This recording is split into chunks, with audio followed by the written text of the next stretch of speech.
বিষ্ণু ইসলাম ওনার ইহুদি প্রতিবেশীর বাসায় যেতেন। এক ইহুদি কিশোর বিষ্ণু ইসলামের খেদমত করতে, ইহুদি ছেলে আমার নবীর খেদমত করতো, তারা ছিল নবীর প্রতিবেশী। তো অনেকদিন হয় ইহুদি ছেলেটা আসে না। বিশ্বনবী খোঁজ দিলেন ঘটনা কি, একটা ইহুদি ছেলে না আমার খেদমতে আসতো, ছেলেটা কই? খোঁজ নিয়ে জানলেন ছেলেটা অসুস্থ। বিষ্ণু ইসলাম ওই ইহুদির বাড়িতে চলে গেলেন ওই ছেলেটাকে দেখা করার জন্য, ভিজিট করার জন্য। সুবহানাল্লাহ পড়বেন না? গেলেন, যে দেখে ইহুদি ছেলেটা মুমূর্ষ, জান জান যায় যায় ভাব, বিছানায় পড়ে আছে, তার বাবা দাঁড়ানো। বিশ্বনবী তার মাথার পাশে বসলেন, মাথায় হাত বুলিয়ে দিলেন, আর ছেলেটাকে বললেন আসলিম, এ ইহুদি ছেলে আসলিম, ইসলাম ধর্ম গ্রহণ করো। তো ছোট্ট ছেলে ভাবে আমরা ইহুদি, এখন ইসলাম ধর্ম গ্রহণ করলে আব্বা যদি বকা দেয়, ফানাযারা ইলা ওয়াজহি আবি, ছেলেটা তার বাবার চেহারার দিকে তাকালো, দেখি আব্বা কি কয়। আব্বা যদি বলে তাইলে ইসলাম ধর্ম গ্রহণ করবো। ইহুদি ছেলেটা তার বাবার দিকে যখন তাকালো, ওর বাবা বলে আতি আবুল কাসিম, আবুল কাসিম যা বলে তাই করো। আবুল কাসেম হচ্ছে বিষ্ণু ইসলামের একটা কুনিয়াত, উপনাম। আমার রাসূলের বড় ছেলের নাম ছিল কাসেম। যেমন দেখবেন আমাদের এলাকায় কারো ছেলের বড় ছেলের নাম যদি হয় আব্দুল্লাহ, এরা আব্দুল্লাহর বাপ বলে ডাকে। কারো বড় মেয়ের নাম যদি হয় ফাতেমা, এরা কি ডাকে? ফাতেমার বাপ বলে না? তো বিষ্ণু ইসলামের বড় ছেলের নাম ছিল কাসেম। ইহুদি বাবা বলল আতি আবুল কাসেম, আবুল কাসেম যা বলে তাই শোনো, মানে মুহাম্মদ যা বলে তাই শোনো। এই কথা শুনে ছেলে সাহস পাইছে, ছেলে আবার পড়তে আরম্ভ করলো আশহাদু আল্লাহ ইলাহা ইল্লাল্লাহ ওয়া আশহাদু আন্না মুহাম্মাদার রাসূলুল্লাহ, পড়েন আল্লাহু আকবার। বিশ্বনবীর আহ্বান শুনে ওই আহ্বানে সাড়া দিয়ে ইহুদি ছেলে শাহাদা পড়ে মুসলমান হয়ে গেল। তার হৃদয়টারে ঈমানের নূর দিয়ে আলোকিত করে দিল কে? প্রিয় ভাইরা, এবার রাসূল সাল্লাল্লাহু আলাইহি ওয়াসাল্লাম বের হয়ে আসলেন ঘর থেকে, আর বললেন আলহামদুলিল্লাহিল্লাযী আনকাযাহু মিনান নার, প্রশংসা সে আল্লাহর যে আল্লাহ জাহান্নামে চলে যাচ্ছিল প্রায় এমন একটা লোককে মুহূর্তের মধ্যে কালেমায়ে শাহাদাতের বদৌলতে জান্নাতি বানায় দিলেন। আওয়াজ করে পড়েন সুবহানাল্লাহ। এই হাদিস থেকে আমরা কি শিখলাম? What is the moral of the story? এক নম্বর স্টোরি হলো, প্রতিবেশী ইহুদি হোক হিন্দু হোক, যাবেন, সুসম্পর্ক রাখবেন, উপহার দিবেন, বিপদে পাশে দাঁড়াবেন, তাইলেই তো আপনাদের প্রতি, মুসলমানদের প্রতি তারা আকৃষ্ট হবে, ঠিক কিনা বলেন?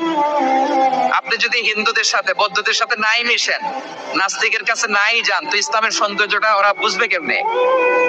আমার অনেক হিন্দু পরিচিত ভাই আছে, ওরা আমাদের ইফতারির প্রোগ্রামে এসে একসাথে ইফতারি করে। অনেক মদখোর আমার সাথে বসে একসাথে ডিনার করে, হাফ প্যান্ট পরা, গলায় স্বর্ণের চেইন, হাতে স্বর্ণের ব্রেসলেট, আইসা আমার সাথে ডিনার করছে, আছে এরকম। গাঁজাখোর, আমি বলি আসো, welcome welcome to my dinner, আসো বসো। বসলেই তো আমি ওর ডিএনএ, চিন্তার ডিএনএ চেঞ্জ করে দেওয়ার সুযোগ পাবো, চিল্লায় বলো ঠিক কি না? আসতে হবে আমার কাছে। Our door is open, the door of Islam is open 24/7। সব সময় আমাদের ইসলামের দরজা আমার অমুসলিম ভাইদের জন্য খোলা আছে, না নেই?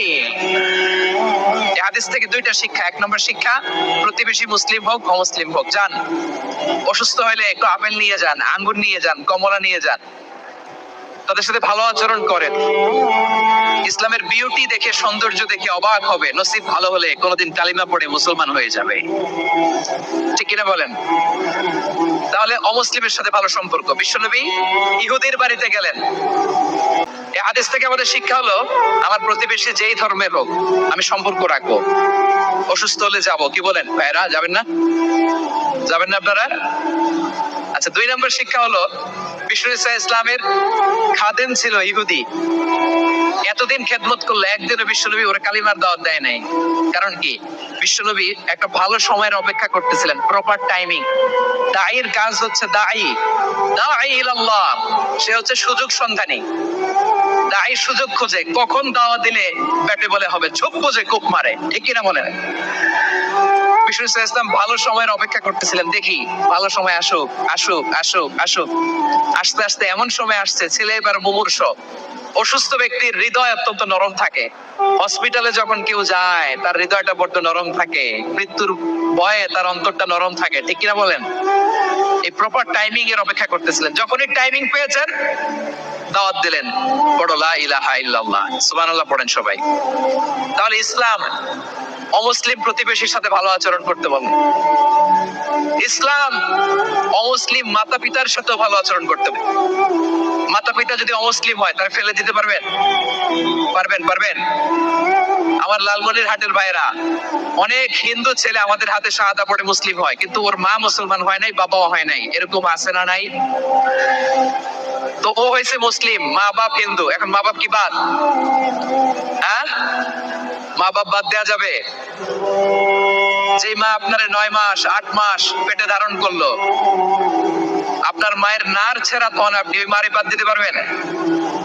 যে মায়ের বুকের তাজা দুধ খেয়ে আপনি আজকে বাড়ন্ত তাজা তরতাজা, ওই মারে বাদ দেওয়া যাবে? মায়ের এক ধারে দুধের দাম, কাটিয়া গায়ের চাম, পাপোশ বানাইলেও ঋণের শোধ হবে না। এমন দরদি ভাবে কেউ হবে না আমার মা গো। মায়ের এক ধারে দুধের দাম, কাটিয়া গায়ের চাম, পাপোশ বানাইলেও ঋণের শোধ হবে না। এমন দরদি ভাবে কেউ হবে না আমার মা। ঠিক কিনা?